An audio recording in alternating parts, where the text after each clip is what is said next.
Hello guys, எப்படி இருக்கீங்க எல்லாரும்? ஹோப் நல்லா இருப்பீங்க. இன்னைக்கு வந்து ஆஃபீஸ் ரொட்டீன் வீடியோ தான் பார்க்க போகிறோம். Back to routine. So morning வந்து குக் பண்ணுறதுக்கு நான் வந்து அன்றைக்கி கீரை தான் வாங்கியிருந்தேன். கீரை மட்டும் எப்போவுமே வாங்கினோம் அப்படின்னா மார்னிங் கொஞ்சம் ஏர்லியாக எழுந்திரிச்சு அதை க்ளீன் பண்ணி உரிக்கிறதே வந்து பெரிய வேலையாக இருக்கும்.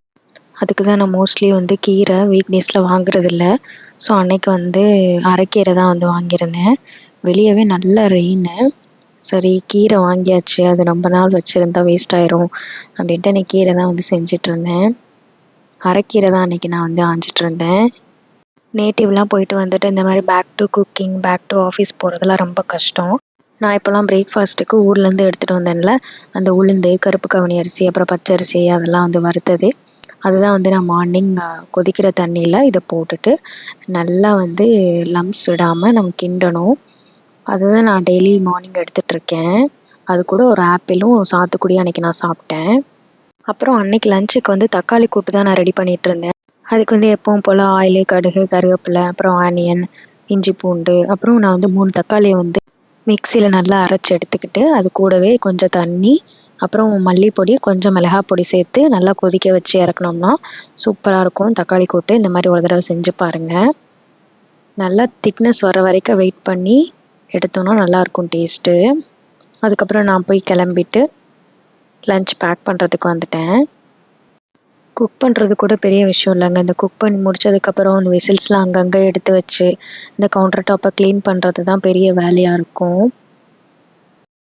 சில பேர் வந்து கிரேவி அதெல்லாம் தனியாக ஒரு பாக்ஸில் எடுத்துப்பாங்க. பட் நான் வந்து இந்த மாதிரி ரைஸ் கூட மிக்ஸ் பண்ணி சாப்பிட்டா தான் எனக்கு பிடிக்கும். அப்புறம் சைடிஷ்க்கு கீரையுமே எடுத்துக்கிட்டேன். அன்றைக்கி நான் வந்து சக்கரவள்ளி கிழங்கு பாயில் பண்ணியிருந்தேன். அதுவுமே ஸ்நாக்ஸுக்கு நான் எடுத்துக்கிட்டேன்.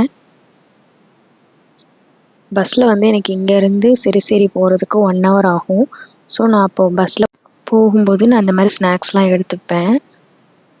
அப்புறம் நான் லஞ்ச்லாம் பேக் பண்ணிட்டு பேக்கில் தேவையான திங்ஸ்லாம் எடுத்து வச்சுட்டு ஆஃபீஸ் கிளம்புறதுக்கு ரெடி ஆகிட்ருந்தேன். இங்கேருந்து என் ஆஃபீஸ் பஸ் போகிறதுக்கு ஹஸ்பண்ட் தான் வந்து பைக்கில் இறக்கி விடுவாங்க. ஸோ அன்றைக்கி வெளியில் நல்ல மழைங்க. சென்னையில் வந்து சைக்ளோன் ஃபார்ம் ஆகிருக்குன்னு சொல்லிட்டு அலர்ட்லாம் கொடுத்துருந்தாங்க. ரெட் அலர்ட் கொடுத்துருந்தாங்க. பட் எனக்கு ஆஃபீஸ் வந்து ஒர்க் ஃப்ரம் ஹோமோ இல்லை லீவ் ஆப்ஷனோ வந்து கொடுக்கல. சென்னையில் இந்த மாதிரி மழை வரும்போது நம்ம அதையும் ரசிச்சுக்கிற வேண்டியதான். வெயில் அடிக்கும் போது அதையுமே நம்ம ஏற்றுக்கணும். ஸோ பைக்கில் கொடையெல்லாம் பிடிச்சிட்டு கிளம்பியாச்சு. அன்றைக்கி ஃபுல் டே மழை தாங்க. ரிட்டர்ன் வரும்போதுமே நல்ல மழை. மழையை பார்த்துட்டே ரசிச்சுட்டு நான் வீட்டுக்கு வந்துட்டேன். அவ்வளோதான், பாய்.